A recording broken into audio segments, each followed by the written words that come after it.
All right, welcome to America This Week Live on Monday. I'm Matt Taibbi. And I'm Walter Kern. So we almost never, I don't think we've ever interviewed a guest on this show. We're gonna break from convention today because we have somebody on the ground in Minnesota. It's our longtime partner Ford Fischer of News to Share, who is one of the great experts in this country on shooting protest footage, street actions, anything that happens outside has to do with politics. He's your man. He and his folks have been doing this stuff for a long time. He's in Minnesota. Cannily decided to stay over the weekend when the Trump administration announced some extra agents to send to the area. So there's been kind of a heightened tension over the weekend. And just to give you a taste of the kind of stuff that Ford shoots, let's look at SOT 1. This is from the Canopy Hotel on Friday.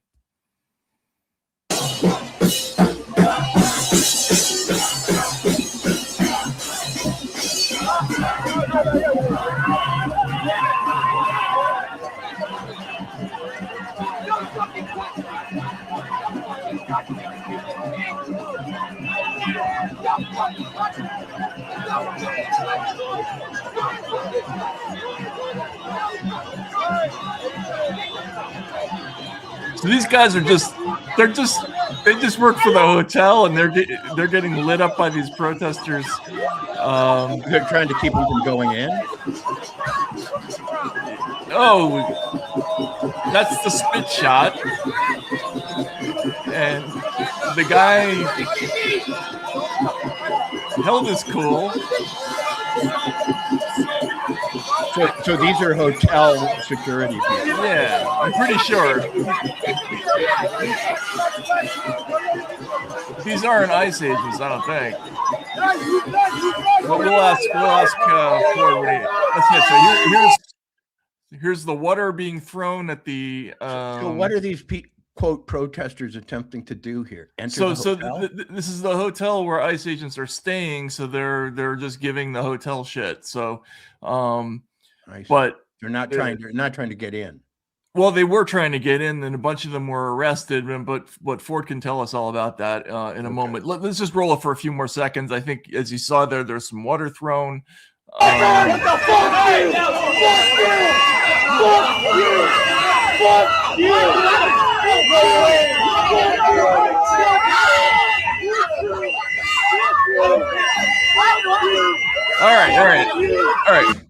All right. So those guys aren't even ICE people. Those are just hotel employees. Let's bring in Ford Fischer. Ford's been there all weekend and has been shooting this stuff. And I believe is out there right now following an ICE. Are you? Hi, yes, I'm in a car with 3 other journalists, and we are behind a caravan of activists and ICE. So literally at any second, if ICE agents get out, I'm hanging up and then filming that. So thank you for having me on here. Yeah, to clarify the video that you were just showing, there were activists who specifically made an issue out of ICE agents, Border Patrol agents using the local hotels. Some hotels had actually specifically resisted, saying that basically if there was an email address associated with federal agents, then they would not allow them to book. And so there was sort of an opening there for activists who felt that they could basically interrupt the sleep of those who were at the hotels that apparently are allowing ICE in. So the images that you were seeing that you played a little bit before was basically protesters standing off with security guards outside, and theoretically ICE were inside, but those security guards themselves were not ICE, to be clear. Right, and so later they were sort of en masse kicking the whole building, right? And there were some arrests because they were accused of trying to enter the building. The hotel said they sustained like $6,000 in damage. Did you see any of that stuff? Did you see the arrests? Personally, I actually didn't witness the arrests. The way that it kind of happened was that the state police arrived, and a lot of people who were working on trying to get in that way particularly like the exact standoff that you kind of showed before. Those people largely fled when it became clear that there were police outside. Literally, they were like, the police just got here, and they all kind of ran. The arrests that ended up actually happening in like a little bit later in the evening, my understanding of how that happened was that police had declared an unlawful assembly in the area, and so a lot of people ended up marching in different directions, which I ended up following. There were a handful of journalists who did stay near the Canopy Hotel, and there were some activists who, although the hotel was then very sort of well protected by the state police, essentially sat down and decided, we're not leaving, right? Like, we're committing sort of a civil disobedience act. And my understanding is that those who stayed, perpetually in violation of the you must leave dispersal order, approximately 15 were arrested in that manner.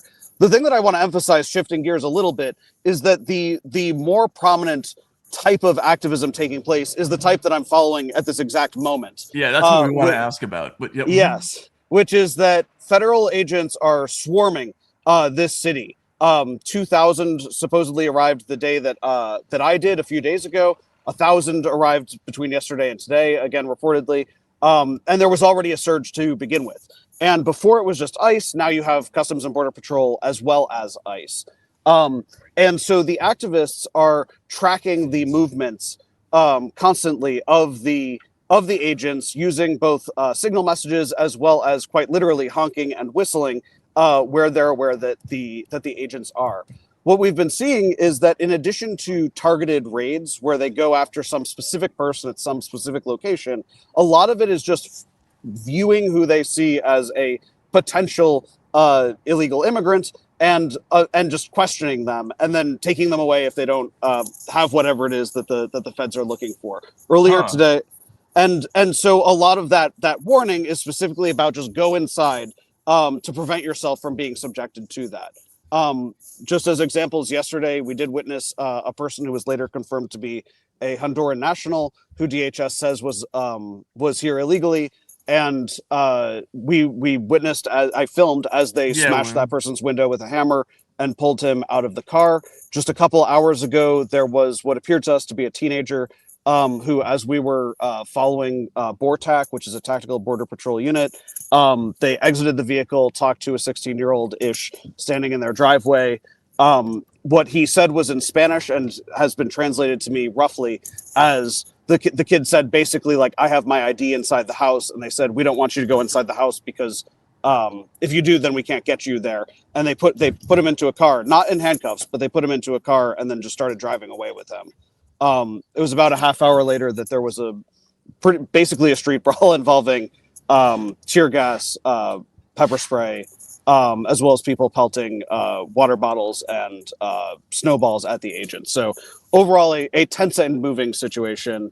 Again, which is why I'm saying, like, literally right now, following a caravan of activists who are following the agents. And whenever those agents step outside, it ends up being the whistling and potential conflict. Is this the city of Minneapolis that you're in? At this exact moment in Minneapolis, but actually St. Paul, sort of the twin to Minneapolis. I'm from there. I know. Is there any difference between the activities of the local police in the different municipalities, or St. Paul any different than Minneapolis, etc.? So it's a good question. I have found here, very similar to my reporting in the Chicago area, that the local police really seem not to want to have much to do with this. They have stayed completely out of the way as activists, journalists, and Border Patrol allegedly violate all kind of traffic laws in the course of what they're doing. I have not really seen the police kind of intervene in what could very comfortably be described as dangerous situations vehicularly.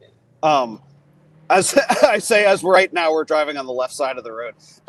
So are civilians avoiding these roads, or are they mixed up in this, trying to get to work and so on? Yeah, so I have seen people who end up sort of yelling at the agents and recording them who were clearly not activists. For example, yesterday, filming Border Patrol Commander Greg Bavino enter a Target to go to the bathroom. As he exited the bathroom, there were shoppers. Yeah, we're gonna show that. It's crazy, but yeah. So certainly there are members of the community who end up interacting, and for the most part that has looked like get the F out of here and that kind of stuff. In fairness, I have seen a couple of times that people have given them like thumbs up and that kind of thing. When asked about this sort of thing online, Greg Bavino will say that like we mostly see people who support us. We're just showered with compliments and handshakes. That hasn't really been my experience. Yeah. Okay, so these kinds of sort of follow and warn type protests, ostensibly, as long as they're not impeding the agents or physically touching them or anything like that, they're okay legally. But obviously, in a few cases, it's gone to some other place where you get where you're getting snowballs and frozen water bottles and that sort of thing. How much of that have you seen, or is it mostly on the other side of the line?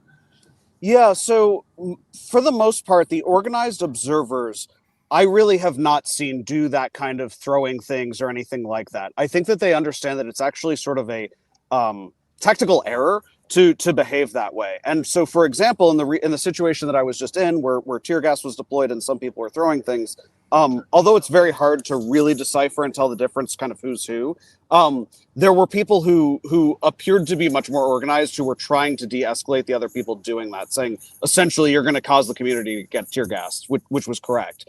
So my impression is that the followers have tried pretty hard to stay on the don't give them a reason kind of side of the line. Right. There was a person who was released yesterday from the Whipple building. This is the federal building that's being used as a headquarters for ICE and CBP. And of course, this was her own explanation. I did not see and cannot sort of verify her accounting of events. But she came out of the building and said that she had been detained for the past 7 hours and that she was one of these watchers. And the tactic that she described, which I've heard other people say has occurred, is that the agents, if somebody is seen as going too close or blocking them, that they will spray, basically bear spray, at the vehicle itself that they're in as a method of marking them.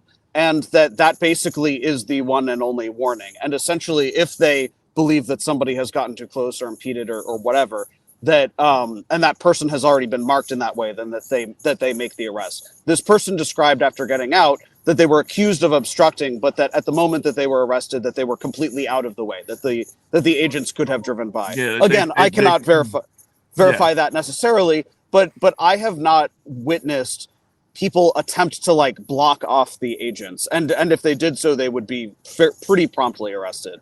Right. Well, do these organized observers have any legal status other than their own proclaimed, status as organized? It's called We the People. I mean, honestly, I mean, they're self-described. In other words, they don't have any, special status with the authorities. Yeah. So the in the background, honestly, it's signal chats, many of which journalists are in and can see, and I'm sure they're infiltrated by law enforcement as well. So what I'm describing is not some kind of back end secret. They have they describe, heading, there's 3 agents heading west from this intersection right now, and like it's basically like a call dispatch kind of system, but it's formed essentially organically. Anybody can join it and participate. So no, it's not like there's some kind of protester volunteer badge. This is sort of a community just coming together and doing it. And I would note that I saw very much the same thing occur both in Chicago as well as New Orleans. Communities are responding in that way. You can see this is agents passing by us that just turned around and are going the opposite way right now. So if you hear whistles in the background, I'm not sure how audible that would be, but those whistles are to warn people that basically Border Patrol is here and on the move. Right. Okay. A couple of things. Have you seen any of the protesters invoke George Floyd, and what's the geographic relationship between the Floyd incident and the Renee Good incident? Yeah. So George Floyd Square, which is where George Floyd died, is less than half a mile from where Renee Good was shot. And in fact, I'm not sure if you knew this as you asked this, but I had just left the press conference where there was a group of families of other people who have died by violence, either in jails or at the hands of police, and talking about how they feel that Renee Good has sort of joined their experience. It was basically a press conference of them all offering their sympathies, and among them was the aunt of George Floyd. So although it is, I think, different because as opposed to George Floyd being killed by local police and that being kind of the experience of most of the families that I just saw speaking, this was, of course, a federal agent. Just as another example, you can see masked agents right there. So that border, I could see them in green. That was Border Patrol. So a U-turn is about to occur here. Okay. One last thing before I let you go. Yeah. You stayed on over the weekend. Some other shooters and videographers left. I think you were sensing that maybe there things were going to escalate a little bit, and it turned out they did send more agents, 1,000 more. Is the scene more or less tense today? I think that, I mean, today I saw people who came out of their houses and were angry and throwing things, right? And that escalated into tear gas and so forth. And of course, nobody got shot, right? It wasn't quite the situation that had occurred that spawned this escalation. But absolutely, the community here feel, or members of the community here feel, that not only are they sort of jeopardizing immigrant neighbors and so forth, but that they've killed one of theirs. And so there is absolutely a greater sense of palpable anger, and it does seem to have added to the number of people who are out here doing the sort of resistance. On the other hand, there are so many federal agents, right? 3,000 new ones in the past week, and it was already a surge before that. That it is far more chaotic. In New Orleans, it was like Greg Bavino and his squad. Follow those guys around, and that's pretty much where the story is. Right. Here, there are several caravans, several of these situations taking place simultaneously, kind of all the time. So it's far more difficult. And again, you can hear those whistles right now as we speak. Yeah, absolutely. Walter, you got anything else?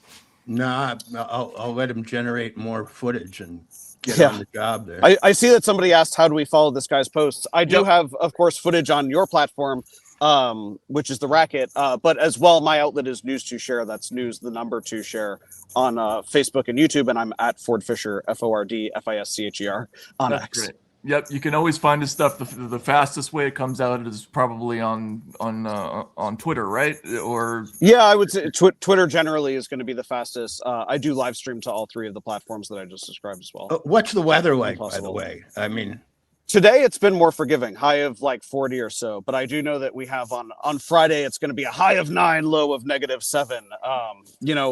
My friend John Farina here in the passenger seat had a frostbite incident actually last month. So it's serious temperatures as well. Well, thanks for sticking it out. Thanks for getting all the great footage, and everybody check out his site. Thanks, Ford, and get back to it. Thank you. Thanks, Ford. All right, take care. So that's Ford Fischer. He mentioned John Farina being in the car. He's another pretty well-known shooter. He got the famous footage of in January 6th of the people trying to reach inside the door, and remember that he was one of the people who was essentially he wasn't allowed to use his own footage, but the big companies that bought that footage from him were allowed to use it. Mm-hmm. So that became a cause celeb. But those two are definite pros at this stuff, and they've been following this around. So this thing is escalating really quickly. I mean, I don't know. What do you want to get into first? Because there's an awful lot. Well, did we have more footage we wanted to show before? Yes, absolutely. Yeah, okay. we got a ton of stuff. Okay, let's see. Here we go. All right. So let's see. We can talk about all right, let's look at SOT 4. No, let's look at 5. SOT 5. This is 2 arrests at a gas station. So before we run this, this is the kind of stuff that they follow around these ICE agents, and in quick succession you will see arrests of different kinds of people, right? So here you have one after the other. You have a person arrested on suspicion of being an illegal immigrant, and then almost immediately after that, for reasons nobody could figure out, a protester was arrested at a gas station. But let's take a look at this. This is number 5.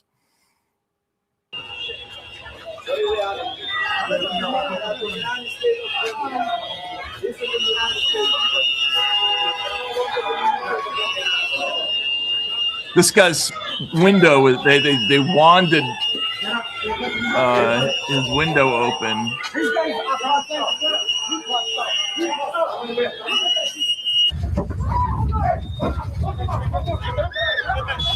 Now we get the protester. Stay back! Stay back! What did he do to you? Stay back! What did he do to you? Hey, do not put your vehicle in here. I'm not resisting. I'm not resisting. I'm not resisting. Hey, I'm not resisting. I'm not resisting. I'm not resisting. This is how you spend your life? Hey, can somebody grab my phone? Being a cheap JV Gestapo? I got your phone. That's what you want? I got you. Who do you need us to contact? Hey, my girlfriend's right behind you. Give us a phone number. My girlfriend's right behind me. Okay. All right. Let's go to number 6. This is what he was. Ford mentioned Greg Bovino trying to come out of a bathroom in Target, and this is. If you can remember the cacophony of whistles and noises and screaming and that from the hotel lobby or that little doorway, that combined with what this sounds like is what the ICE agents are getting basically all day long.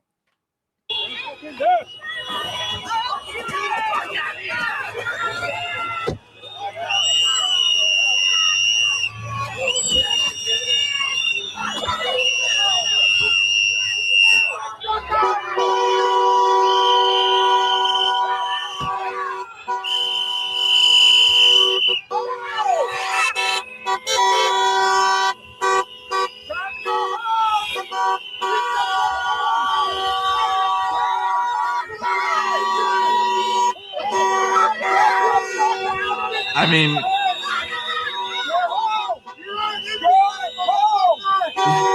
my poor dog is right. Exactly. All right. Yeah. I mean, that just goes on and on like that.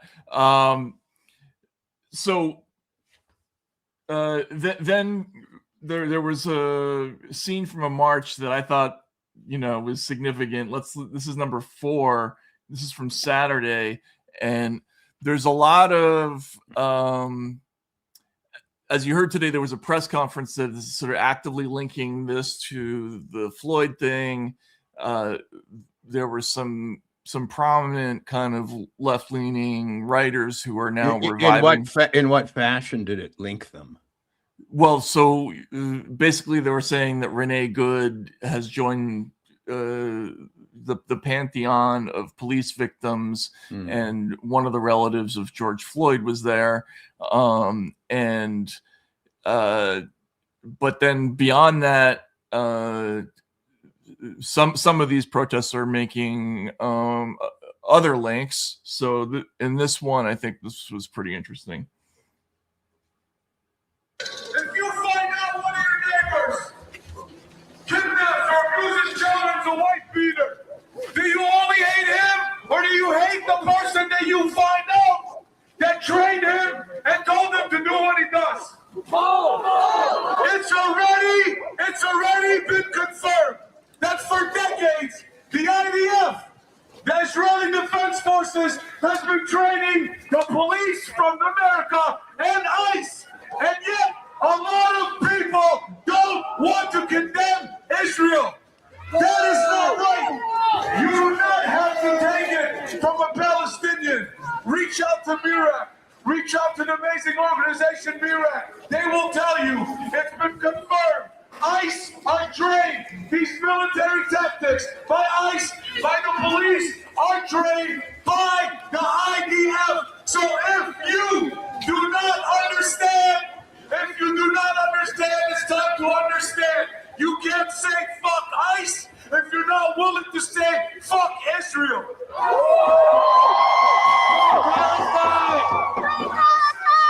Okay.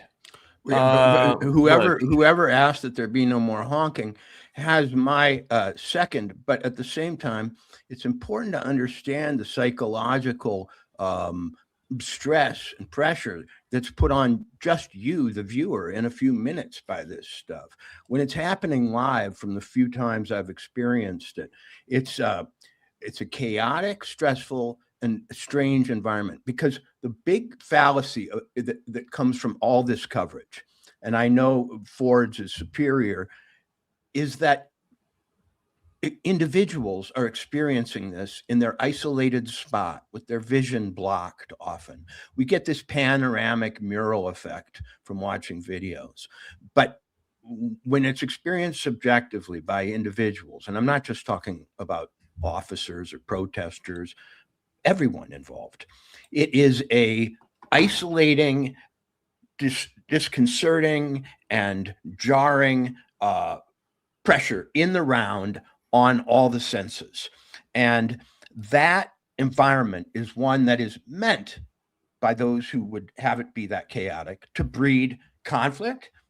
To say that they're outraged over the acts of aggression, or the moments of conflict, is crazy, when all they're doing is pouring conflict items into the mix. It's like saying if you turn up the heat to 1,000, it's terrible if someone gets burned. That's exactly what is happening here. And whether it's speech, whether it's activism, or whatever you want to call it, it's designed to cause outbursts. Yeah, I mean, you can look at it you can look at it from both angles and say, but certainly from the perspective, what's the other angle? It's not designed to cause conflict? No. I think if you were to ask the protesters, they feel like the relentless presence of federal law enforcement is provoking to them. But as we're going to get to, that's kind of a problematic proposition in itself. And here's my problem with this, and I thought a lot about this over the weekend as we learn more about what happened, and as we saw more footage, and we got more information about what had taken place. And I talked to an ex-cop who was a very good source of mine for the Eric Garner book, and when I brought up the idea that Renee Good was somehow like the same kind of victim of police abuse as the people who became famous in that era, right? Like the Sandra Bland's, Eric Garner's, Freddie Gray's, right? All those people. He wasn't having any of it. He was like, she went out of her way to initiate contact with law enforcement, those other people. And then I thought about it, right? Like, Eric Garner would cross the street to avoid a cop. Every one of those folks who, they were like, innocent's the wrong word. They didn't choose to be in the predicament they were in at all. They weren't in a flagrantly, conspicuously, and provocatively aggressive posture. All I can say is that during a battle and during a night out on the town, you have different, maybe you don't have different rules legally, but you have a different context for human behavior. And I understand that they feel that the very presence of ICE is provocative. To them, it's really the sin.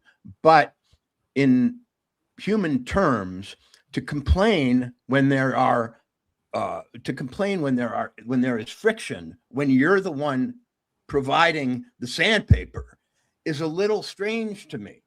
I think it's an insult to the Garners and Freddie Grays and people like that who didn't do anything. You know what I mean? And Sandra Bland, who changed the lane and ended up killed, right?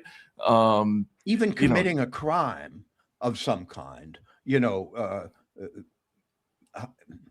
I don't know. He passed counterfeit money, supposedly, George Floyd, earlier in the evening, and that was the reason for the stop, or whatever. You're selling black market cigarettes, or whatever it could be, is a little different than causing a pressure cooker to boil over and then complaining when it does. Yeah, and an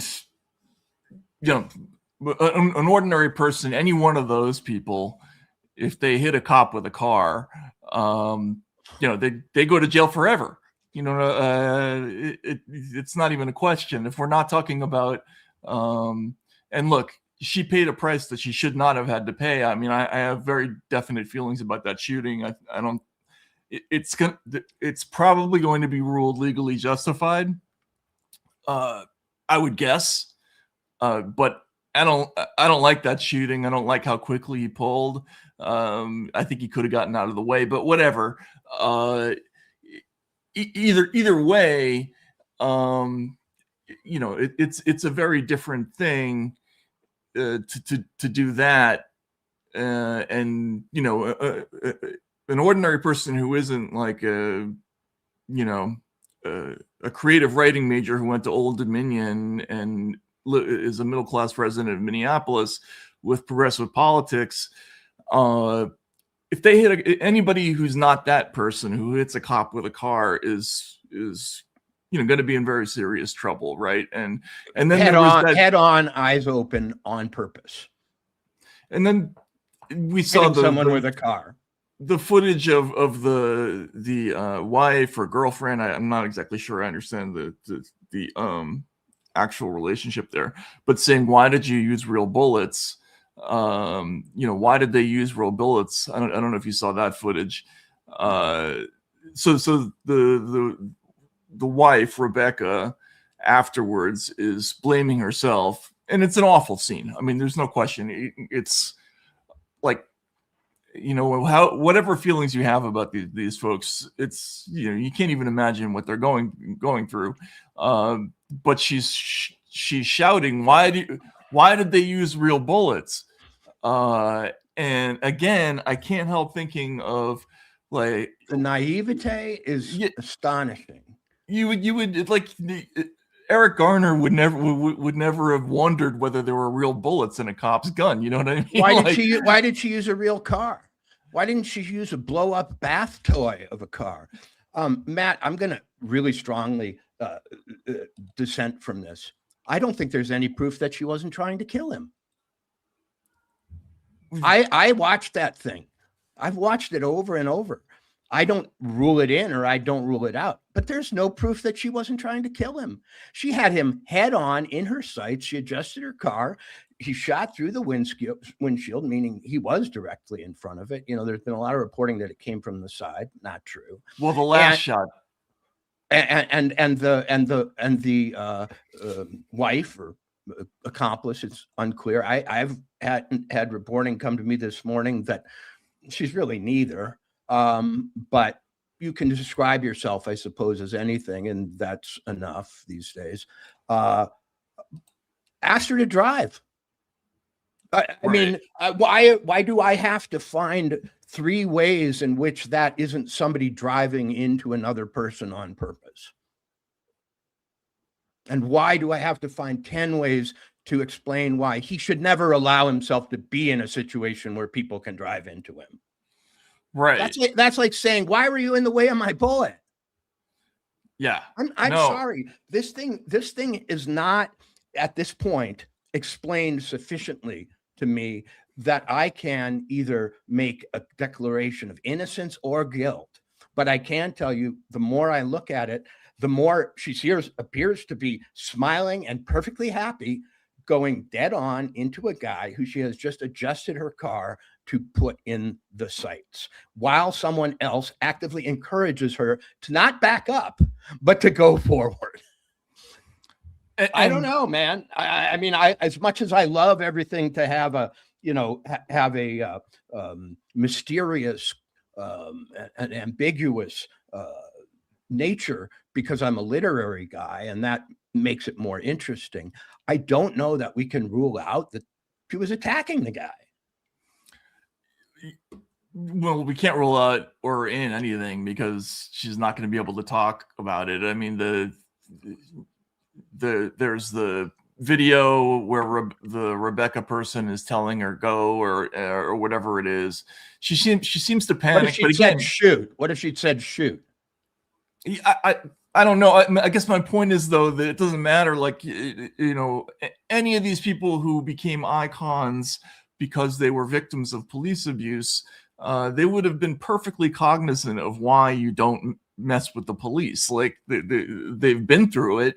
And even, I talked to this guy, Pedro Serrano. He's famous for being the cop who got stop and frisk stopped in New York because he taped his commander telling people to profile male blacks between 14 and 20. And that ended up being the key piece of evidence that got the program tossed in New York. So he's not like any kind of right winger or anything like that. But he said, first, I'm just going to read his summation of the situation. He didn't like the way the ICE agent went in front of the car, and also in back of it. He thought the whole operation is sloppy. Like, when you do a car stop, you always come up by the side because the car can be a weapon in reverse or forward. And he seemed to think that this officer had an issue with that. But then he's what he said was, you got a hot-headed dumb cop, and then you got an entitled Karen doing whatever she does, and that's a perfect storm for disaster. Then when I asked him, I said, well, maybe she's just inexperienced and doesn't know what she's doing. He said, well, no, she's an experienced protester, and protesters know, like, cops, they may rough you up a little bit. They may knock you around, and there might be a scuffle, but they're not going to kill you. And so, you don't flee. You got to get out of the car when you're asked, right? Like, and so I don't know. I would say the entire range. All I'm saying is the entire spectrum from, well, he didn't hunt her down, but the spectrum should include she intended to kill a police officer, because I don't see anything that completely rules that out. And I see certain things that could argue for it. An instruction from her friend, who seems to be in control of the situation and is outside the car and can see the comportment of the various parties. Remember, she had a spotter, and the spotter, who could see what was going on, told her to drive forward. Whatever the limited point of view of the driver was augmented by the spotter, who was giving instructions. Number two, she adjusted her vehicle to more perfectly center that person in front of her. Three, they were on icy ground, meaning that everyone was, I guess, a little bit unsure of their footing. It's one thing to have a confrontation in a situation which everyone feels completely in control. It's another thing to have one where you're slipping, you're insecure, and so on. So, I mean, not only do I not think he may be prosecuted, I think it's possible that her partner may be prosecuted. I guess that can't be ruled out, right? I mean, it's local, so we'd have to see. But Yeah, I mean, is it local when you assault a federal officer? yeah, no, I guess it probably isn't. We'd have to ask a lawyer about that. But I'm frustrated by the way progressives are talking about this, because to me, it feels like a kind of a betrayal of a lot of the themes of when they were trying to raise awareness about police misconduct in the early 2010s. They weren't talking about this kind of person, right? Like, to allied the two issues is, I think, as you say, completely unfair to those people who have been victims of police brutality in situations in which they, did not initiate. Right. And that's not even to exonerate ICE or to say anything about the mission as a whole, but Walter, you've probably done ride-arounds with police. I know it's one of those cliches. Journalists get criticized for doing them. I've done it both ways. I've done like the official ride-around, which is basically like a PR, gimmick for police departments, and we're supposed to be ashamed of doing them, but they are a little bit instructive. And then I've also done it where I just, in a kind of not fully authorized way, right, go with a police officer for a while. And if you've ever been around cops, their jobs suck. They are constantly stuck with infected needles. They're attacked by people on drugs. In one of those videos, I saw somebody throw liquid at another, and somebody said, "That's water." How do you know? I mean, really, how do you know when the liquid is flying through the air? It's not acid. It's not water infected with something. It's not sewage. It's not, in other words, there's a lot that you can't tell from video that in the situation is indeterminate. And getting a rise out of cops who are already on the defensive, that's the point. But go ahead. Yeah. Getting a rise out of cops who are already on the defensive. To some extent, all police are surrounded by civilians. I mean, no matter how many people he puts into Minneapolis, there'll still be fewer than there are people around them. And so they have a defensive position. They're also subject to all kinds of rules. And they are particularly aware now at this point in American history that the price of fucking up could be to be Derek Chauvin, to be whoever, not just, in trouble, but a symbol of brutality, fascist, and in jail jail forever with criminals, just where a cop wants to end up. And so they are, psychologically in one position. It seems that some of the training of these activists is a little irresponsible because it convinces them that they, however, are untouchable. Now, Ford's reporting was interesting when he said the kind of pros or the experienced people knew not to get in the way, knew not to impede and obstruct in any, in any outward way. But what I saw in the Renee Good case was a couple who seemed to have a sense of LARPing. A sense of bulletproofness. I hate to use the word, but it's the first one that came to mind.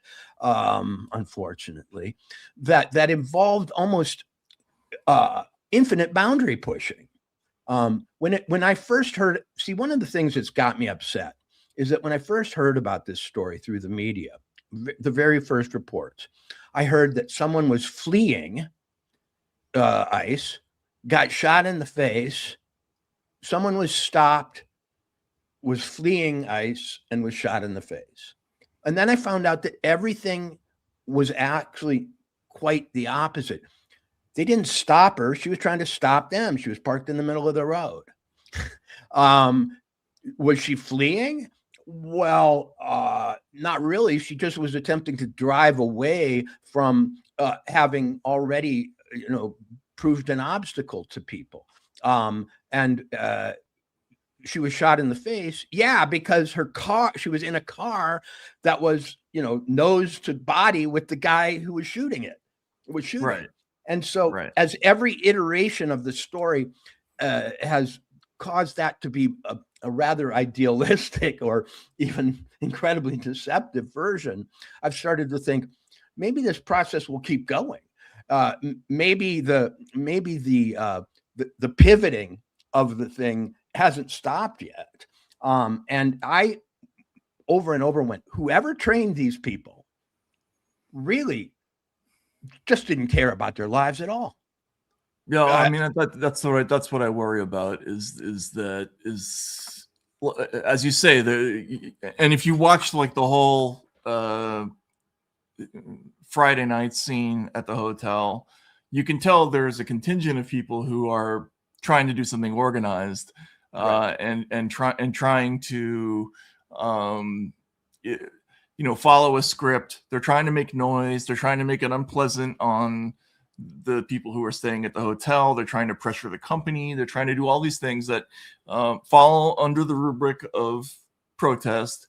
And then there's other people who are trying to force their way into doors, who are spitting at security guards, who are doing other things. I should think spitting these days, especially from what I imagine were somewhat like COVID maximalists on one side, is practically an assault with a deadly weapon, depending on what pathogens you carry.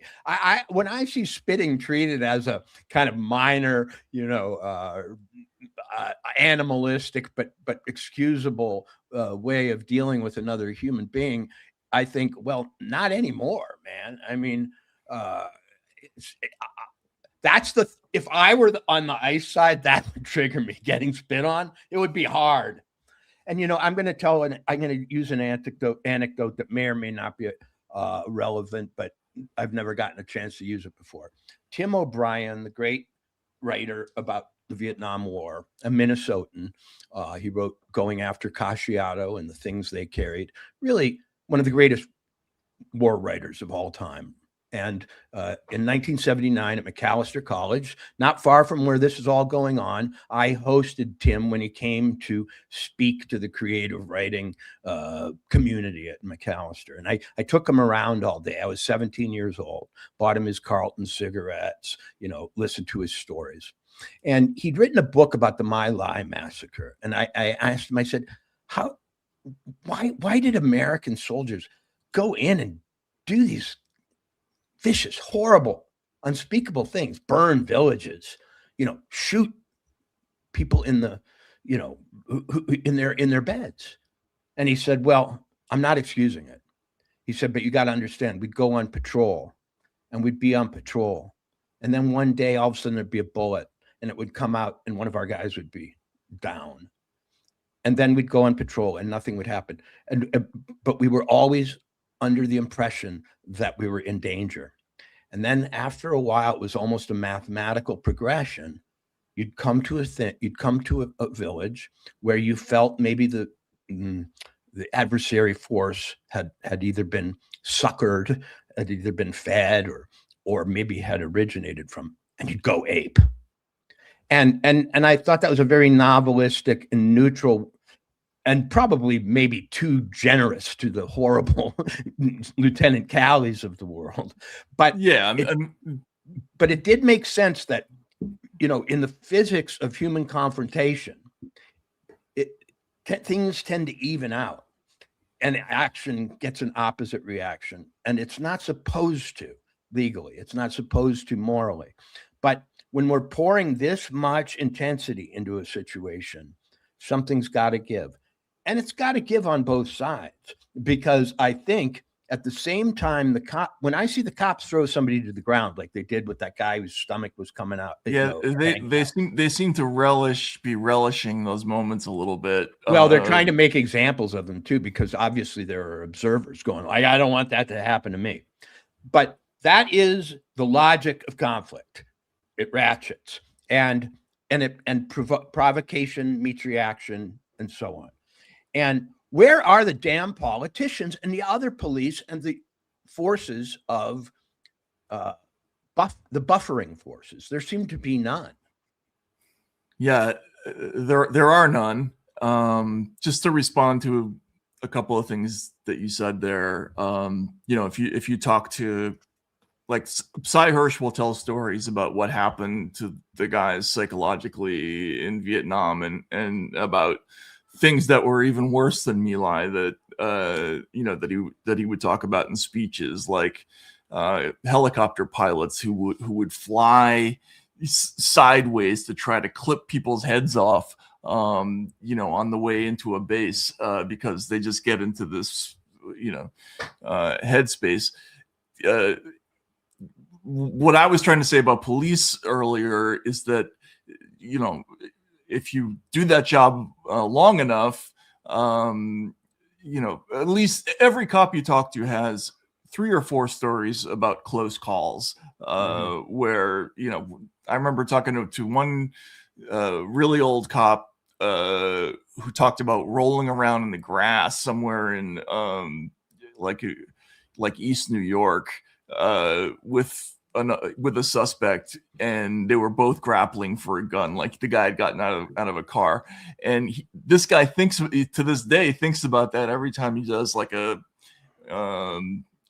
street patrol, or they used to do those staircase patrols in New York, which, where guys would go up and down the stairs with their hands on their guns. And so people who know that about police, that they've been in these situations, they stay away from them, right? And it's one of the kind of rules of engagement on the street, is that everybody knows everybody's nervous. And so that's why, like, when the cops showed up in Staten Island and Tompkinsville Park, like, people like Eric Garner would go and hide in the bathroom, right? Like, they wouldn't go looking to get in the face of a police officer, especially ones they knew were hot-headed, right? Because it's a life and death thing, right? And I feel like this whole thing, that part of it has been left out. Now, there's another angle to this whole thing, which is that no one seems to really know the history of this whole situation, and why we have sanctuary cities, and where this conflict came from. And Matt, I mean, let me reveal my thick-headedness here.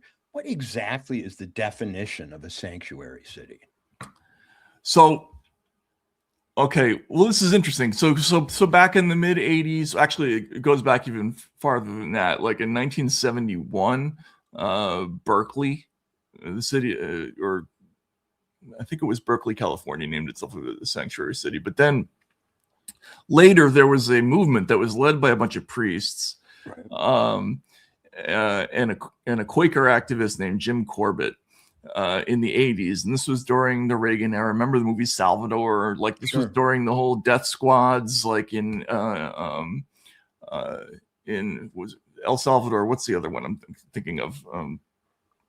Guatemala, right? And so there was this idea that American-backed regimes that were highly cruel, and there were death squads, that there was no place for people to escape to who lived in those countries. And so there was a movement, primarily led by religious activists, to smuggle people across the border and bring them to cities that declared themselves, usually like by a resolution of the city council, that they were quote unquote sanctuary cities. Now, sanctuaries for what though?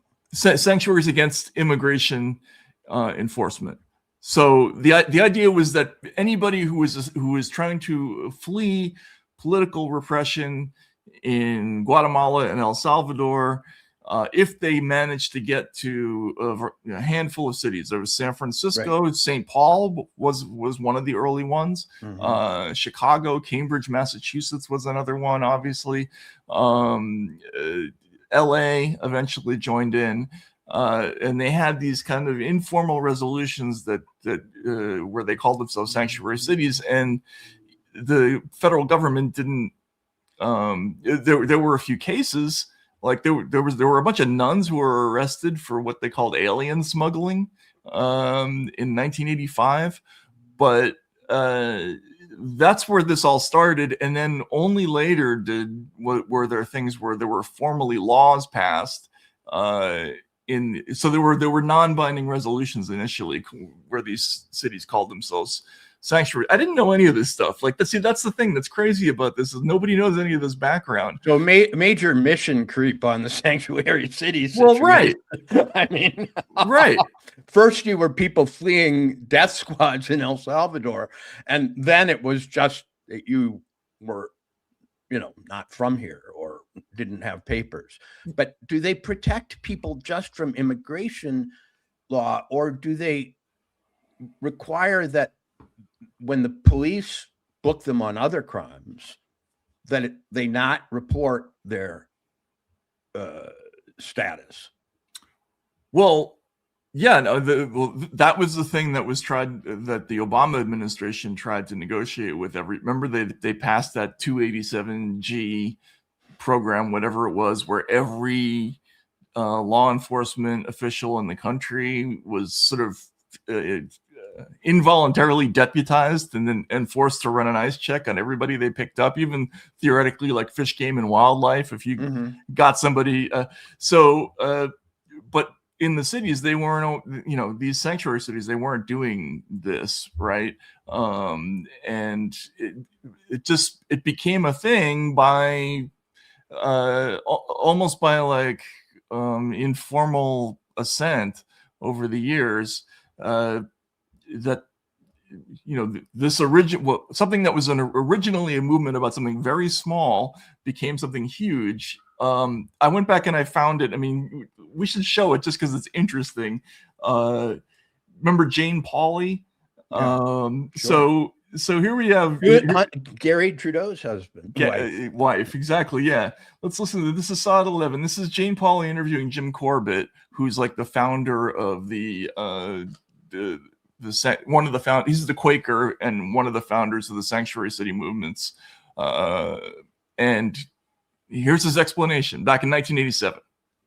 The United States is currently launching a massive violation of human rights in Central America, which is causing people to arrive here in a flood, and the United States is forcing Mexico to expel the refugees. It is turning the camps in Honduras into strategic hamlets that are have a reign of military terror. But I wonder if we could get back at Mr. Connor does raise a point.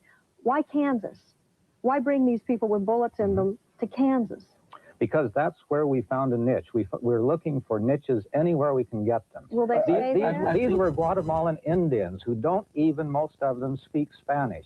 They were driven out of their country. They were driven and reached a place in Arizona where they were hiding in the brush. We had to find some kind of help for them. Well, I don't think either the administration or the sanctuary movement has really taken a creative response to this problem, because it's a human rights problem. Torture and murder have a human rights problem. More we ought to be dealing with the problem. But Jim, are you saying that the 2 billion people in the world who live in countries with a repressive government should be brought to the United States? I'm saying that we should abide by the UN Refugee Protocol, which absolutely prohibits the return of these people to a place where they fear persecution. But my question, the United States is not allowing. The United States won't allow these people to take third country protocol. If you folks would concern yourself with human rights, the really basic issue, you'd come to terms with the refugees.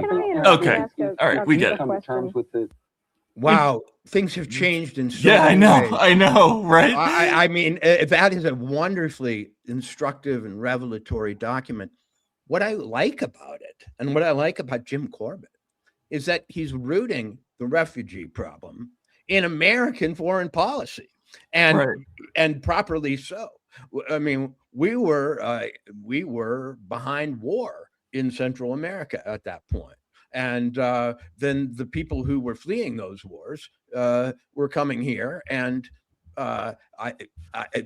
it seems very reasonable that you would, I don't know, allow them a little extra room to get away from machine gun fire, a lot of which was paid for by the United States. Yeah.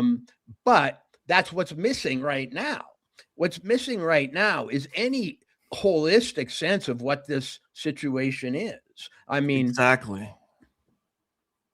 So on the one hand, if we were talking about refugees in the classic sense of the word refugee, I mean, I was an interpreter for refugees who came from the former Soviet Union. You have to be in a certain kind of situation. You have to have faced a certain kind of repression. It has to be demonstrated that you have no ability to survive in your own country. We will bring you in. We'll help you get assimilated. There's a very strong, or at least there was a strong refugee program once upon a time. If that's who we were talking about, then this would be a very different issue. If what we were talking about, for example, in the case of Venezuelan refugees, is refugees from an oppressive government that supposedly is our enemy or was our enemy, that's one thing. But when you foment wars abroad and then create a situation in which people have nowhere to go but the United States, and I think Central America is a special case of that. You look geographically, what are they supposed to do? Go into Venezuela across, the Darien Gap, or come north through relatively, settled areas, being kicked out of each country in turn. We don't have any more a very nuanced or very realistic sense of why refugees come, or why anyone comes to the United States. We've now romanticized the whole thing to the point where it's just kind of, everyone's equal. There's no delving into causes. There's no attempt to discern. And I think that special status that was probably really deserved in those cases has been applied so generally that it's, once again, now everybody, now blocking a cop, you're George Floyd. Now crossing the border, you may as well have been displaced by an American dirty war in El Salvador. Right. But that's not always the case. And at a certain point, when you stop discerning and you stop examining and analyzing what's going on, you get a lot of frustration, because some people deserve sanctuary and some people probably don't, but anyone around behind this line gets it. So yeah, I mean, the question for me is like, well, what are we actually saying? Are we saying that there should be no, I mean, you heard the chants at some of those rallies, like no person is illegal. And I understand that sentiment, but are we saying that, there's no federal law enforcement in just huge pockets of the United States, or that it doesn't, like, how is that to be dealt with logistically? Like, I don't really understand that. I mean, I was watching. Well, sorry. And realistically, we also have a drug pipeline that happens to come up from other countries, and that happens to involve organized, gangs, cartels, rackets that involve, people who aren't here legally. Do we take the pressure off them? Do we make it easier for them to operate with these kind of laws in certain places? At what point does the problem that caused by this policy outweigh the benefit? And when you're dealing with ideology, no one wants to make cost benefit analyses because they are full of ultimate dictates. No one is illegal. Well, okay, then I guess there's not much we can do about anything. Yeah. What does that mean? Does that mean narrow? And it's so weird. Can their acts affect that, or do they remain legal no matter what? And the person who's saying that will 2 minutes later complain about the illegal presence of ICE or whatever it is. Like, you're concerned about law over here, not concerned about it over there. I think that goes on in both directions. But anyway, we never commented on the attempt to fuse ICE with the IDF in that video. If I heard it correctly, the speaker was trying to say that these are Israeli trained, essentially. Well, that the police in America are trained by the IDF. Yeah, exactly. That's what I'm saying, and that's another collapse on the part of the ideologue in terms of rationality. All problems ultimately become the same one, and this operates on all sides. Anybody who's operating ideologically rather than to some degree pragmatically is subject to this madness in which all their enemies are working together. Right. And that was a wonderful fusion attempt by that speaker to make this the intifada in America. All people with helmets essentially go back up the chain to the IDF training, and everything is Gaza versus Israel, or Palestine versus Israel. I guess now, and except for the Minneapolis PD, which is now on the other side, right? Well, the Minneapolis PD, I hate to use the joke, and I won't say what PD stands for, but they're not an assertive policing body. They seem to be people who immediately when there is conflict, grab their partner and go watch Netflix or something. They are the most recessive police in the world, and they're also hugely undermanned. They can't reach their recruitment targets. They had their entire, 3rd precinct burned to the ground in the George Floyd riots. And they seem to have been called off consistently by their political leaders. So the Minneapolis PD are a vacuum. They are a negative space in all of this rather than a positive one. And that's not to criticize them, but to merely say they don't seem to be playing a big role. But my point was this, that when the enemy is ICE, the IDF, Israel, Trump, whatever else, then why should you moderate your tactics at all? You're fighting the Death Star, and that is the kind of mindset that gets people into ultimate conflict. Well, yeah, I mean, we're almost there. In Minneapolis, I don't see a lot happening elsewhere. Well, no, there have been some pretty intense protests in other parts of the country in the last few days. Let's also look at. We got to show this. This is a wild piece of video. This is the Golden Globes, and it's the. I guess it's the annual actor virtue signaling episode, and let's watch. Look at these fools. I mean, come on. Golden Globe for best editing goes to the Justice Department. Yes, congratulations. And the award for most editing goes to CBS News. Yes. CBS News, America's newest place to see BS News. Hundreds of people are dying in Iran as you stand there. Oh, wait. Can we go back on that one a second? Here we go. That's okay. I'm going to say one thing. Fuck Trump.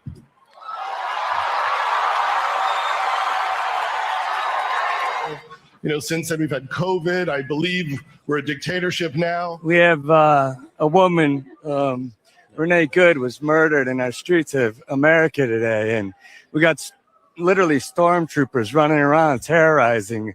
And as much as I love all this, I don't know if I can pretend like this crazy stuff isn't happening. We have a president who says the laws of the world don't apply to him, and we could rely on his morality, but he has no morality. The Sykes also wearing a Be Good pin for Renee Good, obviously, and trying to use this platform for activism. Do you feel that's effective or no? Oh, come on. We're just here for show business today. It was a terrible thing that happened, and it shouldn't have happened. And if they didn't act like such thugs, it wouldn't have had to happen. But I don't need to wear a pin about it. Well, Bill. Yeah. I don't know what to say, but to Mark Ruffalo, I have a question. If there are stormtroopers in the streets and why aren't you there? Why are you dressed in a tux? If your country's at stake, if the great, conflict is being fought in Minneapolis, what are you doing in Beverly Hills, dude? I know what you're doing. And everybody else does who sees you. You're grandstanding in concert with a bunch of other bubble dwellers, because there should be some fear when somebody makes a fuck Trump statement from the tape. But there isn't, because it's automatic approval. I can't stand people saying controversial things in rooms in which they've already been guaranteed applause. Yeah, I know. It's like, it's like comics talking about they don't like to remember that Woody Allen line about doing a routine for people who've been smoking pot. It's like, it doesn't count for a comedian if you get a laugh. And in this environment, everybody, it's just reflexive. We everybody goes to the same place. I know people who work for. Listen, this isn't reflexive. What we just saw at the Golden Globes is not reflexive. That is an operation. Okay, it comes down and they literally hire people to do their social media. I know people who do it. I know people who've done it. They don't even look at it half the time. They show up at these places and they, believe me, their agent knew what they were going to say. Okay. Believe me, they're surprising no one. These are people who have premeditated career goals in mind, which they are serving quite adeptly. The idea that any of them are taking the kind of risk that Marlon Brando did way back at the Oscars when he sent out, a Native American to get his Oscars. Right. This is now just another soap opera. It's another performance. It's all scripted. It's all premeditated. They know when to applaud. They know when not to. If there was a moment of confusion, if somebody like Ricky Gervais did that at 1 year when they, he sort of made some accusations against the group, were to come out, they would be frozen in terror because they wouldn't know and have approved already their next, utterance, clap, smile, whatever it would be. This is the kind of, how can I say this? In America, there used to be a sense that the left came from the people, came from the hardships of people seeking redress. When it's a woman in a plunging satin red ball gown at the center of the stage at the Golden Globes, seeking applause, and not just seeking it, but automatically guaranteed it. The people of America have a right to be very confused and upset about what's happening in their towns, where they don't have limos waiting at the curbs, where they don't have security on the red carpet, where they don't have I've been to these award shows. I mean, to speak from in the middle of an award show is to be in the middle of a Fabergé egg. You are so protected and flattered and coddled. Meanwhile, we have to live with the results.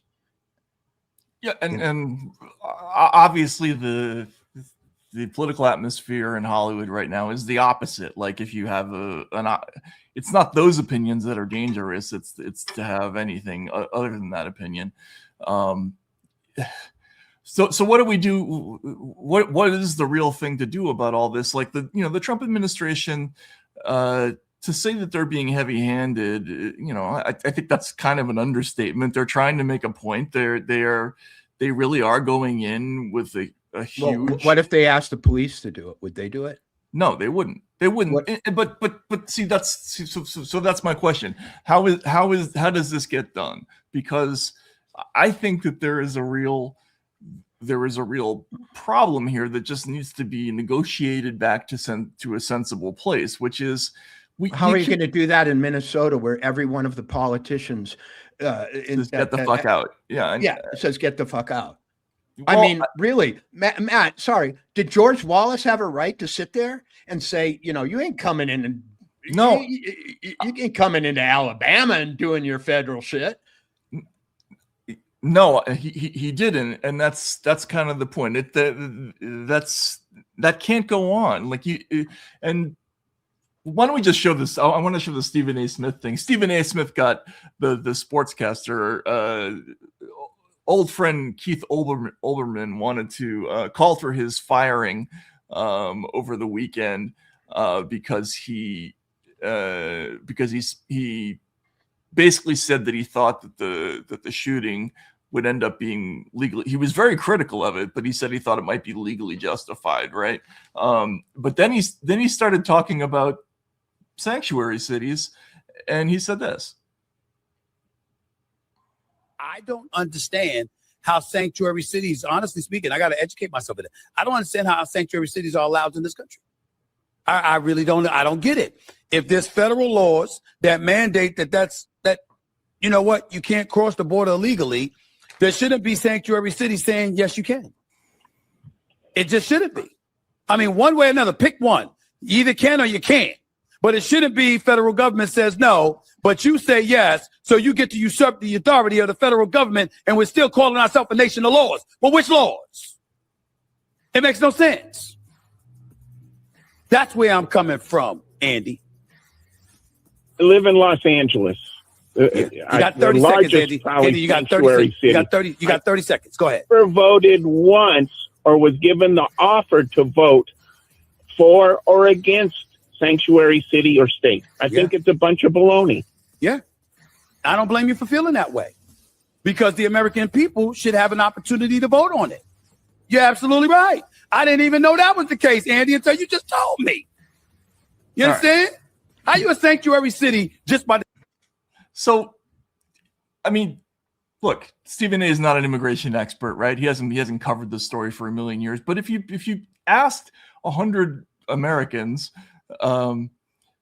is this a tenable situation? I would think a large majority of them would say no, right? We either have to codify this and say that everybody gets to get in, and once you reach place X, you're free from policing, or there has to be some kind of negotiation between the federal government and these very big cities that works out some kind of a deal. I mean, and Matt, let's be realistic. In this case of Minneapolis, we're dealing with state officials who are currently facing, at the very least, possible legal jeopardy, if not imminent legal jeopardy, for their conduct adjacent to immigration issues, in the sense that this, lest we forget, in our constant onrush of events, was a week and a half ago the center of America's new obsession with fraud. And so these people have every reason to let the Renee Goods do their fighting for them. That's the realistic view of things. They have every reason to use those people on the ground versus their enemy, the federal government, which is going to come down on them presently and already was Tim Walz isn't running, for their possible malfeasance in fraud related to immigrant communities. So there's context for everything, and to remove it is to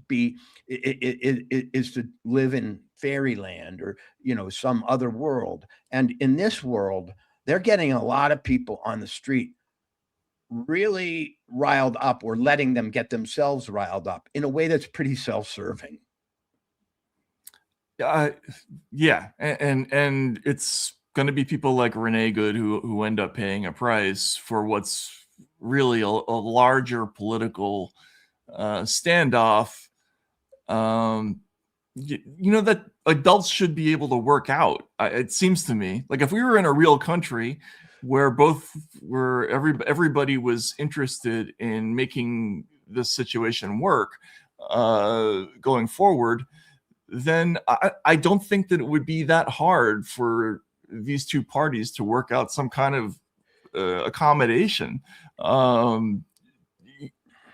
Right? Am I mistaken about that? I mean, but we're also in a country where Mark Kelly, who gets up there and lists his bona fides as a veteran and so on, is telling people in a very ambiguous way that they might be receiving illegal orders and they should resist them. I don't know if he's talking only to U.S. troops or if he's talking to people at ICE and places like that.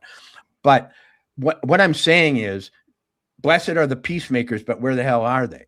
And they don't seem to exist in Minnesota. In Minnesota politics, the peacemakers who might emerge are people who are already in a very tense relationship with the federal government, and for reasons that don't have to do with fraud and other issues. Not well, yeah. There's a larger meta issue about the Democratic Party questioning the legitimacy of the Trump presidency on numerous grounds, right? So this has become a proxy for that. But I don't know. It has become a proxy. And I can tell you, I mean, what are we to do? Okay, without barring the presence of arbiters, peacemakers, buffer zones in the form of a governor or a mayor or a police chief or whatever, then what you have is who wins? The feds are going to win. They're going to win because they always do. I fought the law and the law won. And that's how it's going to end. Like it has always ended in the past, except the American Civil War. In that case, we had people withdraw behind geographical boundaries and make war on each other. But if that's not to be the case, the federal government is going to supersede the state in these ways, and it will simply ratchet it up until it wins. Because if it weren't to win, then the legitimacy of the federal government, and it's not just its legitimacy, but its status would be in ruins. And that will be too high a price to pay in the end. And but whether you believe it should be or not, that's how it's going to go. I mean, it always has and it always will. Yeah. And that's the part that scares me, because at what price will that victory, not because it's deserved, but because it's inevitable, be secured? So we've already had some suggestion that this is the moment to restart the defund the police movement, which should never have been abandoned. Hamilton Nolan, who's a pretty well regarded sort of writer on the left, has put out a piece about that. And the difference between that defund movement and what's happening now is that back then you had local politicians who were extremely motivated to do anything they possibly could to appease the local protesters and make sure that they understood their concerns about the police. And so you had people like Jacob Frey who were leered at, but still they were trying to reach some kind of common ground with protesters. And that was true all over the country. That's not going to happen in this case. What's going to happen in this case is that Trump is going to do exactly what happened. He sent 2,000 last week. He sent another 1,000 over the weekend. And they also put out a press release detailing photos of I think it was 66 different vehicular accidents in the last year. 66 vehicular attacks against the ICE officers. Now, again, you have to say, I don't know how we can confirm that or not. But that's in the official press release. And then afterwards they say, our message is clear. You will not stop or slow us down. If you lay a hand on a law enforcement officer, you will be prosecuted to the fullest extent of the law. So you're going to get a double down from this government, as opposed to what happened in 2020 when all the city governments sort of trembled and rushed to come up with ways to make the protesters happy. That's not going to happen in this case. So yeah, I don't think this is going to end well. Well, Matt, but let's look at what's being shown in the country. In Minnesota, you have almost a best case scenario for the progressives. They own all the offices.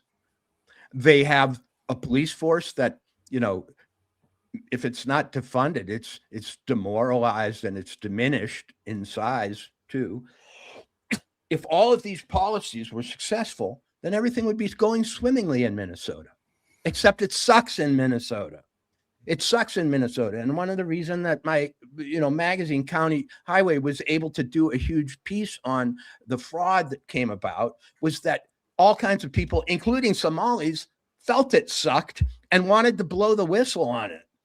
They were like, we have nowhere to go but down. This place is deteriorating into a high crime, corrupt, fraudulent, and completely anarchic situation that we are going to put ourselves at risk to try to curtail. That's why those whistleblowers came forward. It's the reason why people are moving out. It's a reason why, some of the people who were conduits for those sources are not Minnesotans anymore. And they started, as I can tell you, as a grown-up Minnesotan. Even the Republicans are Democrats in Minnesota. I mean, it's damn Minnesota.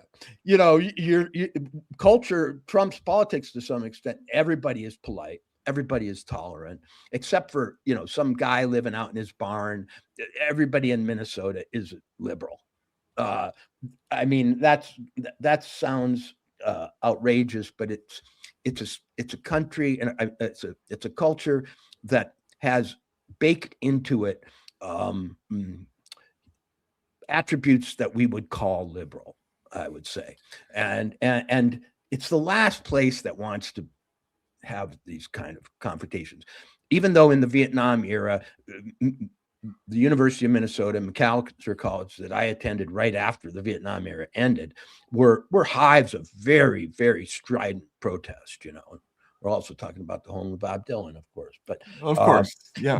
But what I'm saying is, if all of this defund the police sentiment was led to a more peaceful and harmonious world, then why has everything up until this moment gotten worse and worse there?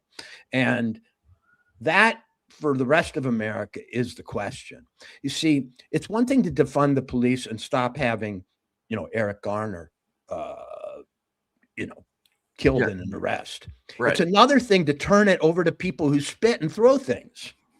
Right. Yeah. And so that's one of the reasons why I think this form of activism versus the, we shall overcome type is self-defeating. Or maybe it's not because depending on if your job is to break the system, to exploit all of the contradictions and have a real revolution, then go this way.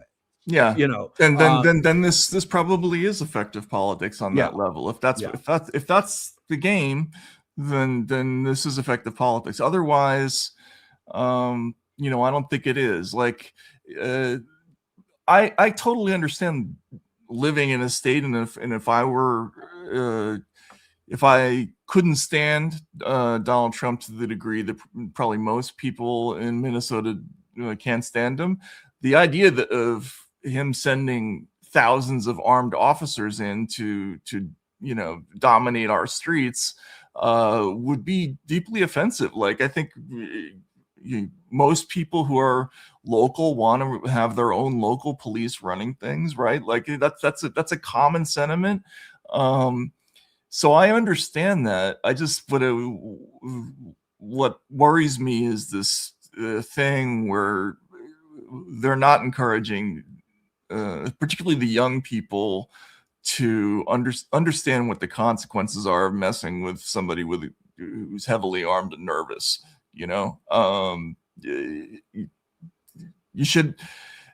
should be telling these protesters to protest, but be careful. Protect yourself, protect other people, right? Like, you can make a lot of noise, but just don't, And listen, one of the reasons Trump feels confident about sending in these large contingents is that he knows that this is a state in which immigration and fraud are linked. And so he has national sentiment on his side in this particular, more than he might otherwise. He has more of an advantage in Minnesota than he does other places, because it's now been revealed that Minnesota is the place where your billions go to, get on planes at the St. Paul, Minneapolis airport and are flown in briefcases full of cash to other countries. And so that's another contextual point here that I think needs to be reiterated. If you live in a state which has become,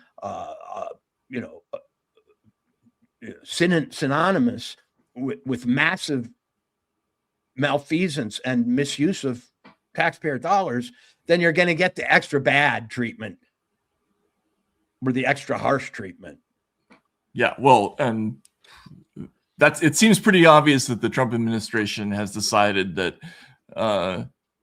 Minnesota is going to be the fulcrum for its displeasure about a lot of things. And the decision to send another 1,000 people in after the shooting is pretty indicative of where they are. I talked to someone over the weekend who was saying, like, the mood in the administration right now is pretty dark, right? So in what sense? In the sense that there is a tremendous, well, they're not even disguising this. There's a tremendous amount of anger about the coverage. They think that they're not being treated fairly, in the sense that coverage of violence against ICE agents isn't showing up in the news.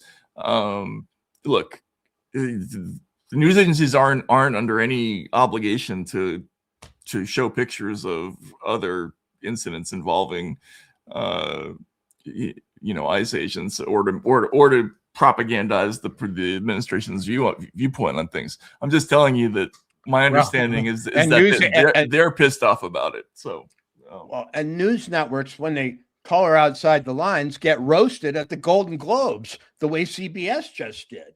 That was the part. That was the part that freaked me out the most. I mean, we're for a long time used to Hollywood awards ceremonies being, opportunities to speak against conservative governments or whatever.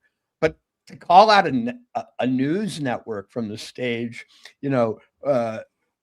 which is associated with a major employer of Hollywood talent and Hollywood screenwriters, actors, and so on at CBS. Yeah, Paramount. It was really interesting and kind of weird, actually. Like, don't take their money anymore. You guys don't have to take any of that money. That's true. Yeah.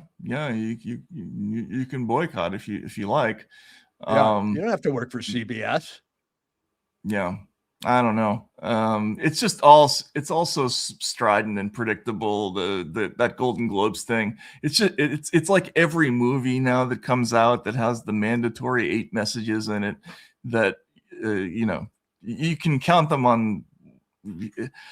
They're coming in like every movie, and you just kind of wait them out, and then you can get to some mechanical plot that they've written that has some vague relationship to creativity, and it's so different from the way they used to make movies. But anyway, I'm whining. So we, in that regard, let's get to actually good entertainment, which is Scanner Darkly, and we left ourselves a little bit of time today to talk about it. It was also about the cops. It's amazing how we keep picking these books that are so on the nose. So one of the huge complaints about ICE is that nobody can tell who they are, and they wear masks. They wear masks, and it's a huge theme in this book. That these undercover drug agents wear these scramble suits, which it's hard to describe. If you've seen the movie, you've seen a special effect that represents what a scramble suit is. But if you're just reading the book, you might have a hard time imagining it. It is a suit that literally, somehow scrambles the photons around you such that you can't be perceived. You might have a human silhouette, but it's just a kind of kaleidoscopic mess otherwise. Yeah, maybe we can ask our mystery producer to grab a little picture of the scramble suit somewhere. There should be some on YouTube. But yeah, no, we're talking about for those who missed the show last week, this is A Scanner Darkly by Philip K. Dick. This is the new book that we're reading, and it was made into a movie that got, I think, unfairly nasty reviews when it came out. I can't even figure out why. I think it's a really unbelievably cool movie. One of Robert Downey Jr.'s best. Absolutely, it's a supporting performance, but he, as a confused, manic scumbag addict with who thinks he's smart and is kind of smart, is a tour de force performance. I mean, he just reminds you of every dude. If like me, you've led a spotted and speckled life, right? You've hung out with that guy. You know this guy absolutely. So in this scene, the main character is a undercover drug agent, an undercover agent who's played by Keanu Reeves, named Robert Arctor, and he gives a speech to the in the book it's the Lions Club. I forget what it is in the movie. We'll find out. And they introduce him. They're so happy to have as a special guest somebody you can't even see. Ladies and gentlemen, our undercover narc, and let's watch it. Now you will notice that you can barely see this man because he is wearing what is called a scramble suit. The exact same suit he wears, and in fact must wear, during certain parts, in fact most parts, of his daily activities of law enforcement. This man, whom we will call Fred, because that is the code name under which he reports the information he gathers, once within the scramble suit, cannot be detected by even the latest in voice and facial recognition technology. The scramble suit looks really itself cool. Is purportedly made up of approximately 1.5 million fraction representations of men, women, and children in every variant, making the wearer of a scramble suit the ultimate everyman. Okay, all right, we get it. Well, so somebody said they hate rotoscope. The rotoscoping, yeah. But right there, I think you saw the inspiration for the rotoscope, because within the book we're dealing with sort of the graphic chameleon-like disguising of the human being. I have a feeling that the director said scramble suits, people who are constantly masked and so on. Why don't I show people as half illustration, half actor, half Right. live actor. And I think, just for that effect right there, imagine if that effect had happened in a realistic movie. Would have looked weird.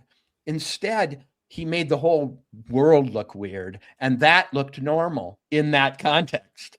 Yeah. It looked like an exaggeration of the rotoscope process. It did, yeah. I mean, in modern live action movies, you could do something CGI-ish that would look like that, but I don't think it would look as cool. This sort of middle ground between reality and animation that they used for the movie was cool. But we're not talking about a movie. We're talking about a book. But what is so neat about what they did in this whole idea of a scramble suit is that, as with most Philip K. Dick plots, or a lot of them, the main character is essentially assigned to follow himself or to hunt himself, and so it becomes a mystery, a paranoid mystery, where you're trying to avoid being found out, but also you're trying to figure out who you really are, and this is in a world where nobody knows even what their own names are. Like, there's a hilarious scene where one of the addicts, this guy Jerry, is sort of driving along, and he's worried. He's having a hallucination about being pulled over, and the cop asks him his name. He can't remember, and then when the cop goes to arrest him, the cop can't remember the rights that he's trying to read him. Like, you have the right to, and he can't get through it, and he just shoots the guy's head off, which is exactly what people are thinking right now, which is that everybody's in this place where the law has become forgotten, an afterthought. It's so far down the chain of considerations for all these people that just barely holding on is really the main minute-to-minute focus. And I think the essential fact of the book that we probably haven't communicated properly is that because the drug agent is mixing with the addicts, in other words, he's undercover, he's an implant. He's also using the drugs. Totally. And he's using the drugs, which are, what are they called? D. Substance D? Substance D, yeah, exactly. Right. I love when Jerry reflects that substance D, it's so addictive and so powerful and so, thoroughly disorienting that it must be in everything that people like. He said, there's got to be a little substance D mixed into all the other drugs. I'm just taking the pure substance D, but I know they must put it in Mountain Dew. They must put it in, he doesn't specifically name check Mountain Dew, but he's saying substance D is the addictive sine qua non, essence of everything that consumers are attracted to. That's right. Everything that feels good somehow traces back to substance D. And he said, and he blames the Germans and the Swiss. And what I didn't notice about this book last time I read it was that it's set in 1994, but it was written in the 70s. So, yeah. Huh. That's interesting. And so he's projected a little bit into the future. And so, but because the main character is both a cop and a drug user, how does he maintain any partitions? And the book is about those partitions just breaking down. We're pretty used to the notion that you're planted in the mob by the FBI, and you're only going to be activated or something after 5 years. But the first 5 years you spend, winning trust and learning the lingo. Donnie Brasco. Living the life, yeah. And then, of course, you become more the mobster than you are the, law enforcement officer. Well, that happens every few moments to our character. He's having to switch back and forth constantly. go from the drug den back to headquarters. And because he takes orders from his superior, who is himself or herself wearing a scramble suit, he doesn't even know who in his regular life might be the person who is giving him orders. Right. And that's a big plot point in this book. I mean, not to spoil it, but when he goes in to receive, direction from his superior, and that superior is in a scramble suit, we quickly learn that it's possible that that person is actually one of the people in his life too, unbeknownst to him. Right. And that creates two problems. Number one, it makes him paranoid at an interpersonal level, but also there's this whole crisis of like, are my orders legitimate? Right. Are the things these things that I'm being asked to do, am I actually carrying out the law, or am I violating the law? Which again is a pretty heavy theme right now, where people are suggesting basically that the law enforcement officers are actually the criminals, and Ford said something that we never remarked upon in our interview at the top of the show, and he said the protesters or the activists or whatever, who themselves are surely infiltrated. Yep, they are. Oh, just as the right, the MAGA forces have pointed out that on January 6th there were most certainly heavily surrounded by undercover cops who are often doing agents provocateurs, who are doing the provocation. By the same token, I don't think we understand that some of the people we may be looking at when we see these videos of people spitting might be federal agents. In fact, your top suspect would be the person doing the most obnoxious thing. Exactly. In every one of those and shots. you may or may not ever find out. Right. That's the mind fuck of being a modern American.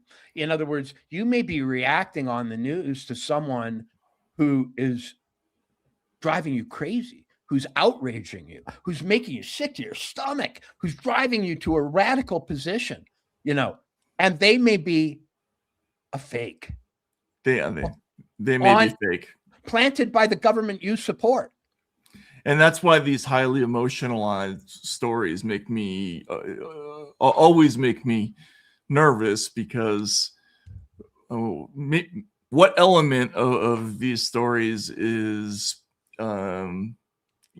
planned out, is intentional, are you being manipulated to think in a certain way, maybe by media people, who knows, right? The Golden Globe person, whoever, the lady in red, just suggested that what she said, best editing, that it was ICE and the government that's editing this footage somehow in a way that's helpful to them, right? So Hollywood knows Hollywood. Game knows game. She's right. It's always been that way. The best editing has always come from the powers that be. And they learned it from you. You are in the deception industry, and in a lot of ways, you cooperate with others in the deception industry. But we're just the damn audience without any sense of who's wearing what costume, who's wearing what uniform, who's doing what. Are they on are they on our side? Are they against our side? Are they law enforcement? Are they anarchists? And we're supposed to derive opinions out from this. What ultimately we're facing is the same problem that the protagonist of A Scanner Darkly is facing. To whom should I be loyal? Is my reality reliable? Have I been forced to take the drug in order to police the drug, to be against the drug? Right. Yes. And that's why we just had somebody's comment up who was saying, if PKD were writing this book now, he would have been writing with, ICE would have been the evil powers that be. And Walter would be a satirical character in that book. No, he's so wrong. You don't know Philip It's K. the Dick other way very well. around. Yeah. I mean, first of all, at minimum, we have two powers that be right now. And we don't, that's why I think. Because in this very book and in the movie, Alex Jones makes a cameo. And you want to know what? He makes a cameo that's sympathetic, because what he's saying is exactly what I'm saying, which is you live in an unreliable world. Power is lying to you. The powerless are often power in disguise. The message and the selling of the message often are done using techniques of manipulative modern public relations, such that you're stimulated emotionally before you can even think. Believe me, Walter is the character is the Philip K. Dick character in real life, reminding you that this is the guy who's done a very good job of actually giving us guidelines for understanding our world. To bring this book forward suggests that I think Philip K. Dick was a reliable narrator of reality then, or maybe at least a prophet. And certainly, I mean, the predictive power of this book is amazing. There's this one passage that's just incredible when you think this is written in the early 70s. Listen to this passage. Every payphone in the world was tapped, or if it wasn't, some crew somewhere just hadn't gotten around to it. The taps fed electronically onto storage reels at a central point, and about once every second day, a printout was obtained by an officer who listened to many phones without having to leave his office. He merely rang up the storage drums, and on signal, they played back, skipping all dead tape.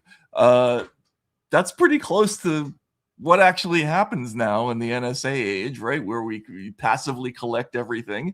And that's what I love about science fiction, when they have to invent a technology either that doesn't exist or is too complicated to understand.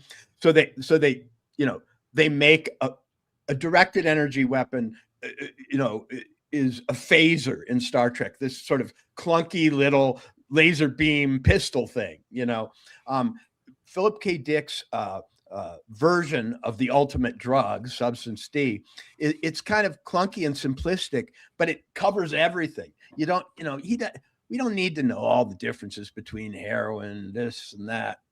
You just know it's Substance D. And you don't have to know all of the ins and outs of surveillance. You have to kind of know just structurally how it works. And he's very good at delivering those simplifications that are revealing and get us out of the, jungle of details into essentials.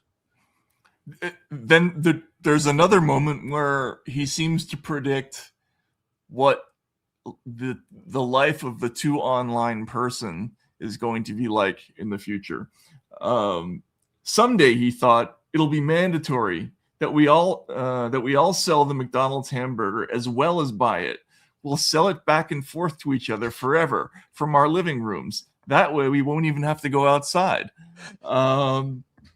Yeah, right. That seems pretty close to what actually happens. And I have to add, if anybody thinks that the drug users are the heroes of this book, no. This is one of the most devastating, heartbreaking, and honest depictions of addiction or just drug abuse that you'll ever read.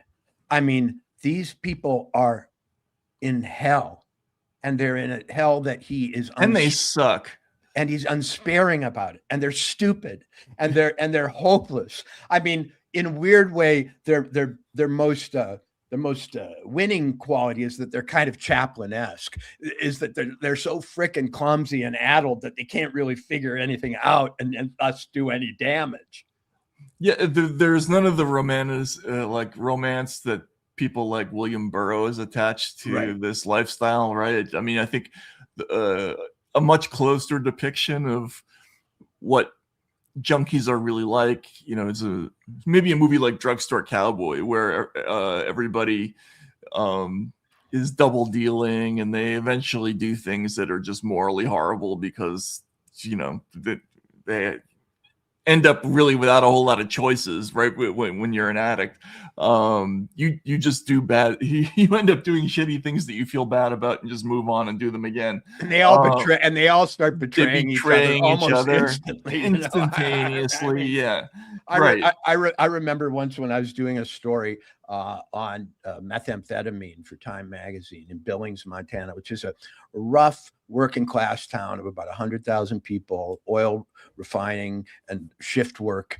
is one of its biggest employers. So people are working around the clock at these big oil refineries. And I'm down there for Time Magazine, and I'm hanging out. The first thing I did was find the compulsive Keno players who I knew were probably on meth. And that's how I entered their world. And I ended up in houses just like the one that's depicted here. Houses where there was literally not even a light bulb left because they had unscrewed it and used the glass to smoke the meth out of. Right. So you're in a dark room. People have flashlights. The furniture's been gone for a long time. And I remember one of the guys looked down and he said, "Shit, man, they stole my let's say Charlie was the other guy. Charlie stole my shoes." But at the end of the day, him and Charlie were getting high together. Even though Charlie had sold his shoes and sold them for $3. Right. Yeah. Well, you get over these things quickly as long as somebody's holding, right? Yeah. Or it's like that scene in The Wire where they're going through. Cops are walking through a junkie's basically like squat, and one of them says, "Oh, goddamn, I stepped in dog shit," and the other cop says, "You hope," But yeah, no, that's the place that they're living. It's a whole bunch of people, and it's squalid. They're all dealing with all these horrible afflictions, and they're double dealing each other all the time. But I was going to say, but one of the revelations to come is, who is the villain? That's one thing as you read this book that you need to keep in mind, because Dick will, in the end, take a stand as to who is responsible, but it won't be who you think. And the good guys and the bad guys, you will find out, just as they are in one body in the nature of in the character of the protagonist, have a lot more in common with each other than they do with wherever substance D comes from. Right. Yeah. But you don't really see that coming in the middle of the book. No. Yet. Yeah. And the other thing I think is just about the nature of, and I was just thinking about this week, just because how do we think about somebody who works at a place like ICE? A lot of people in the country consider that an illegitimate law enforcement agency. So are they criminals, or are they are they actually agents of the government doing something that's sanctioned? And that's a big theme with Philip K. Dick, I think. Like it comes up in this book, and also like in Do Androids Dream of Electric Sheep, right, where there's this constant inner dialogue, like, am I a murderer, or is this really a good job, or can people? Am I a robot or a human? Am I a robot or a human? Am I and is it okay for me to come to an accommodation with myself to do something that's like morally unacceptable? And that's a pretty constant theme of all of his books. And it comes up here because in addition to the main character having a difficult time figuring out whether his brain is malfunctioning, and dealing with who's giving him his orders and whether they're real or not, he seems torn up by his mission, which is interesting. So and there is also a love interest in this book. And one thing, if anybody's seen Blade Runner, if that's their only introduction to Philip K. Dick, you know, not the movie based on Do Androids Dream of Electric Sheep, you see that one of the big issues in Dick is, how is love possible in a world where I don't even know who I am, and I can't possibly know who you are, and Right. and what is it about a person that falls in love with another person? In other words, what part of me does the loving, and what about you is the lovable thing, when we don't even know, frankly, if we're human, and we don't know how human we are if we are. He's always dealing with shades of humanity, people who are robots but with feelings, people who are cops who are drug addicts, people who are always their opposite. And so to think that this is a novel or a body of work written by a kind of hippie, leftist in constant protest against, Richard Nixon or LBJ or whoever it would have been at the time, is to vastly simplify what's going on. This is like a noir in which the cop doesn't know not only who's at fault, but he doesn't know who he is. But I think the whole attitude towards romance is kind of a beautiful touch in the book, because one of the messages about the whole thing is that, amid all this uncertainty, amid all this paranoia, amid even if we don't know who we are, even when you can't be sure of anything, if you feel that feeling, it's real, right? Maybe reality itself. And maybe reality the itself. Only real thing. Right. It's all you need is love. It's just got a better plot. And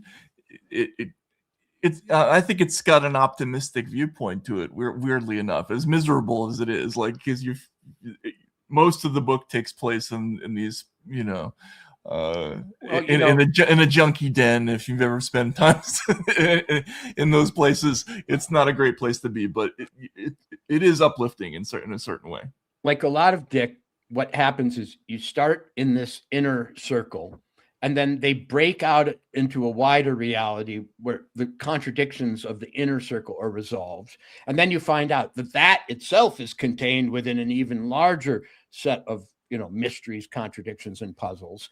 And then you start to wonder, will we ever exit this process? Is it possible to exit this process? But within that, one thing is constant: someone loves somebody else. Right. All right. Well, I'm about 2/3 of the way through the book, so we still got some time on this thing. What about the prose, Matt? What about the writing itself? I love it. It's funny. The dialogue is so funny, right? I mean, it's not as like flamboyant as Hunter Thompson, but a lot of the jokes are just as funny, Right. and let's see if I can find something. That's another thing that I think, if you're new or coming to Philip K. Dick for the first time, you need to understand. He's one of the funniest writers who ever lived, but it's a kind of humor that is really singular. He doesn't aim for laughs. He's not like Thomas Pynchon, who really goes into very exaggerated and sort of surreal and situations.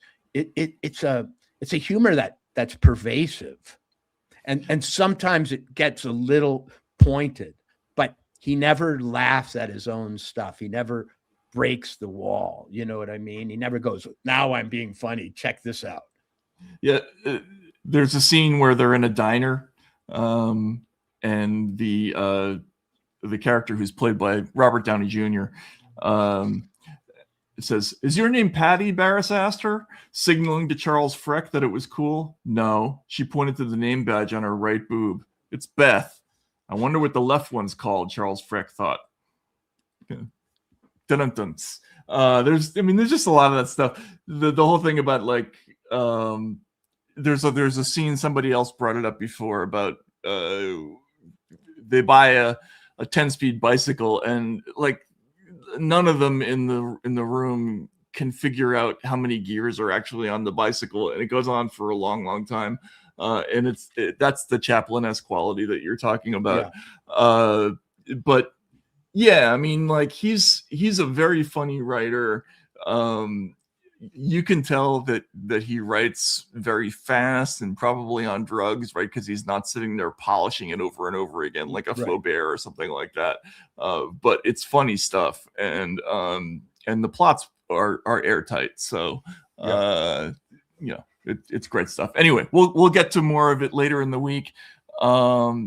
Thanks everybody for hanging out. I'm sure people are going to have lots of opinions, but we'll try to get more footage. And I reserve the right to change mine completely at any time, because I think that we're now in a situation in which we're plunging ahead and plunging on with limited information and very powerful attempts to bring us to various positions using all the tactics that exist. And so much to come, but anybody who has lashed themselves to a particular position at this point is probably going to be a victim of reality changing. Yeah, that's probably true. Let's hope everybody, the cooler heads prevail. Let's hope everybody hangs in. But I think that's unlikely. But we'll see. We'll see you later in the week. Thanks everybody for hanging out, and we'll talk to you again soon.